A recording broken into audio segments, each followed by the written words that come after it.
नमस्कार दोस्तों, Radhe Radhe, good morning. सभी मित्रों का डीएम क्लासेस के यूट्यूब ऑनलाइन चैनल पर हार्दिक स्वागत एवं अभिनंदन है। मित्रों, आज हम पढ़ेंगे राजस्थान से ईटी 10+2 के यानी कि वो टॉपिक साइंस। इसमें एक टॉपिक है काफी इंपॉर्टेंट है, रक्त यानी ब्लड। राजस्थान की कोई सी भर्ती हो, चाहे फिर वो सेंटर की भर्ती हो और साइंस जिसमें सम्मिलित हो और उसमें रक्त ऐसा एक टॉपिक है जो एग्जाम में काफी इंपॉर्टेंट है, यानी कि ब्लड वो टॉपिक है। यहाँ से 1% अवश्य देखने को मिलता है। सबसे यानी कि बायोलॉजी का सबसे इंपॉर्टेंट टॉपिक है वो रक्त है।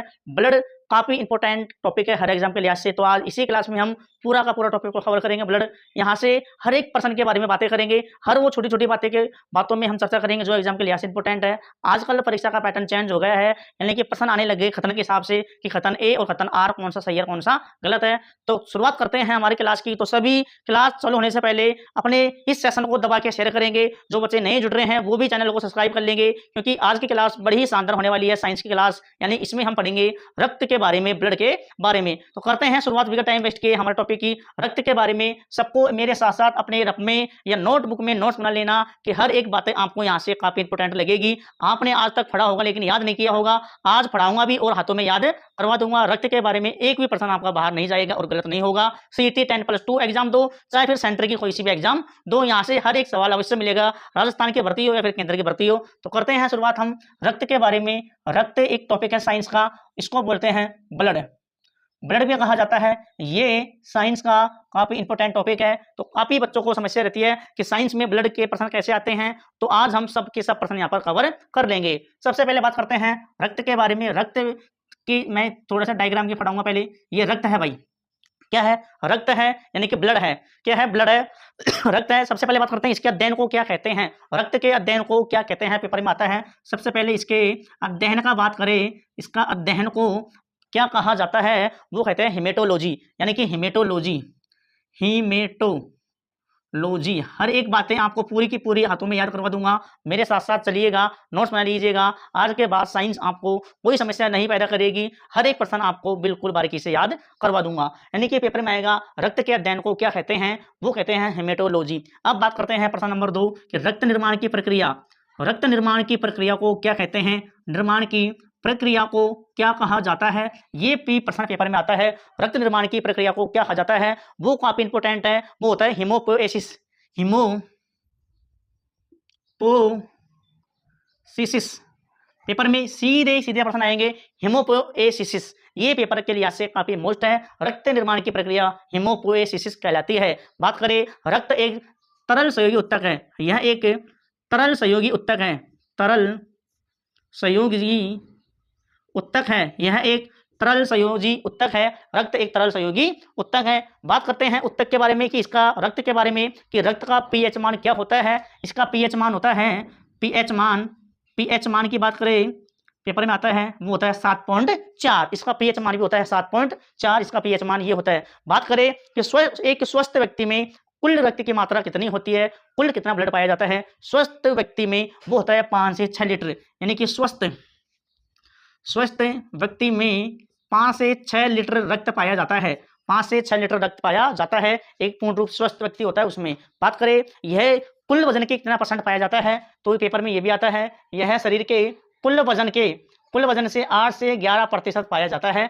8 से 11% पाया जाता है। और इसमें बात करें महिलाओं में थोड़े कम होती है मात्रा, इसकी मात्रा 4 से 5 लीटर पाई जाती है महिलाओं में इसकी मात्रा। ये इसके प्रश्न है पेपर में आते हैं। अध्ययन को क्या कहते हैं, निर्माण की प्रक्रिया को क्या कहा जाता है, इसका पीएच मान कितना होता है और कितना रक्त पाया जाता है। अब बात करते हैं रक्त के बारे में कि रक्त क्या चीज है। रक्त मना है, रक्त में 2 चीज होती हैं। एक तो होती है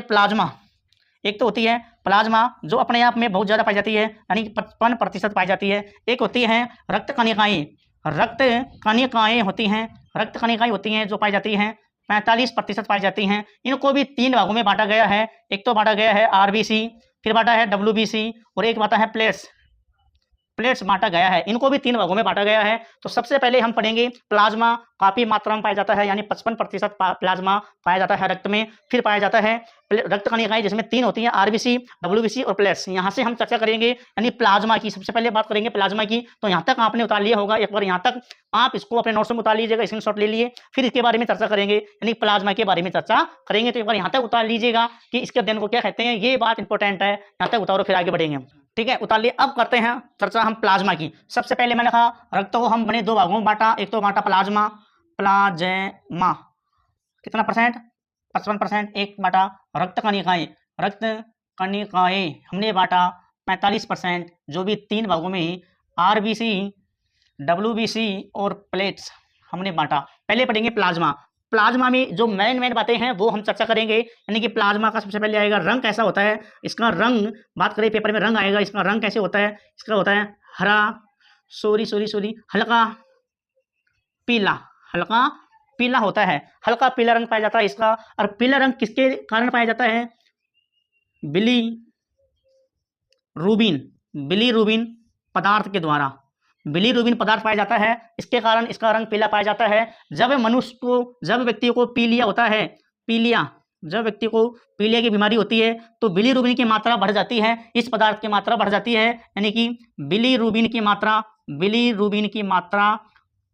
क्या हो जाती है, बढ़ जाती है। तब जाके क्या होता है, मनुष्य को पीलिया हो जाता है। इसका रंग पीला होता है प्लाज्मा का, क्यों होता है, बिलीरुबिन के कारण। और जब पीलिया होता है व्यक्ति को, इसकी मात्रा बढ़ जाती है। यहाँ तक इंपॉर्टेंट है। बात करते हैं इसमें प्रोटीन के रूप में, बात करते हैं प्रोटीन।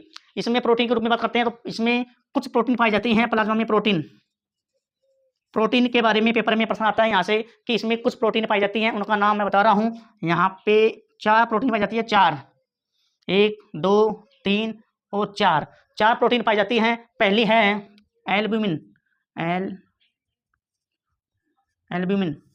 पहली ये है एल्ब्यूमिन या एल्ब्यूमिन, पेपर में ये भी आ जाएगा एल्ब्यूमिन, पेपर में कौन सा नाम आ जाएगा, एल्ब्यूमिन या फिर एल्ब्यूमिन। बात करें नंबर 2 पर कौन सी पाई जाती है, ग्लोब्यूमिन।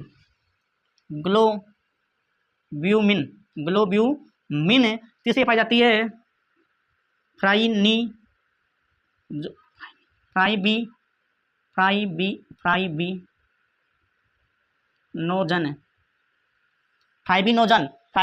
जाती है। और चौथी पाई जाती है प्रोथ्रोम्बिन। ये 4 प्रकार की प्रोटीन पाई जाती हैं यानी कि प्लाज्मा में। बात करें इनका कार्य क्या होता है, चारों का कार्य, यानी इनका कार्य होता है, यानी कि इसका प्रमुख काम होता है, जो पेपर के लिहाज से काफी इंपॉर्टेंट है, इसका भी और इसका भी, इन दोनों का काम होता है, इन दोनों का एक ही काम होता है, रक्त का थक्का जमाना। इनका एक ही काम होता है दोनों का, रक्त का थक्का जमाना, यानी कि फाइब्रिनोजन का और प्रोथ्रोम्बिन का रक्त का थक्का जमाना, यानी बनाना या फिर जमाना। इसका होता है परासरणीय, यानी दाब नियंत्रण करना, या परासरणीय दाब का नियंत्रण। इसमें आ जाएगा परासरणीय दाब का नियंत्रण, परासरणीय दाब का नियंत्रण, ये इसका काम होता है। पेपर के लिहाज से काफी मोस्ट है। बात करें ग्लोब्यूमिन की, इनकी यहाँ मैं चर्चा कर रहा हूँ, इधर यहाँ तक दिखाई दे रहा होगा, इसकी चर्चा इधर करेंगे। ये 5 प्रकार की पाई जाती है। 5 प्रकार के इसमें क्या पाई जाती है, प्रोटीन पाए जाते हैं, एंटीबॉडी पाए जाते हैं। 5 प्रकार के एंटीजन इसमें पाए जाते हैं। 5 के 5 याद होनी चाहिए, पेपर में यहाँ से प्रश्न आता है, बहुत बार प्रश्न आया है सीधा यहाँ से। तो मैं इधर लिख रहा हूँ, यहाँ तक दिखाई दे रहा होगा, यानी कि 5 एंटीबॉडी पाई जाती है। 5, 1 2 3 4 और 5 प्रकार की एंटीबॉडी पाई जाती है, जो पाई जाती है IgA, IgD। एक तो पाई जाती है IgA, IdG, IgM, IgE और IgE के बारे में IgG, ये पाई जाती है। 5 प्रकार की प्रोटीन पाई जाती हैं, यानी कि एंटीबॉडी पाई जाती है। किस प्रोटीन में, ग्लोब्यूमिन प्रोटीन में 5 प्रकार के एंटीबॉडी पाई जाती हैं। अब इनका काम क्या है वो इंपॉर्टेंट है, पेपर के लिहाज से काफी बार इनका होमवर्क पूछा गया है, किसका क्या काम है। यानी ए का काम हो जाएगा, ये किसे एंटीबॉडी कहाँ पाई जाती है, IgA, ये पाई जाती है माँ के दूध में। कौन सी एंटीबॉडी पाई जाती है, IgA पाई जाती है माँ के दूध में। बात करते हैं IgD की बात करते हैं, वह पाई जाती है D, यानी चोट लगने पर, चोट में या चोट के समय, एक ही बात है, चोट में या चोट के समय कर दो इसको, चोट के समय पाई जाती है। बात करें इसकी जी की बात करें यानी मैं यानी सबसे शक्तिशाली एंटीबॉडी, सबसे शक्तिशाली एंटीबॉडी और सर्वप्रथम सबसे पहले यानी सबसे शक्तिशाली और सर्वप्रथम यानी उत्पादित शरीर में सबसे पहले किस एंटीबॉडी का उद्गम होता है? वो होता है आईजीएम का। आईजीएम का बात करें, आईजीई की बात करें, ये होती है संक्रामक के समय, संक्रामक के समय, ये संक्रामक के समय पाई जाती है। बात करें ई की, ये पाई जाती है एलर्जी के समय, एलर्जी के समय पाई जाती है। ये एंटीबॉडी होती है जो पाई जाती है 5 प्रकार की। किस प्रोटीन में पाई जाती है? ग्लोबियूमिन प्रोटीन में पाई जाती है 5 प्रकार की एंटीबॉडी। आईजीए माँ के दूध में, आईडीजी चोट के समय, आईजीएम सबसे शक्तिशाली है यह और सर्वप्रथम उत्पादित होने वाली भी यही एंटीबॉडी है।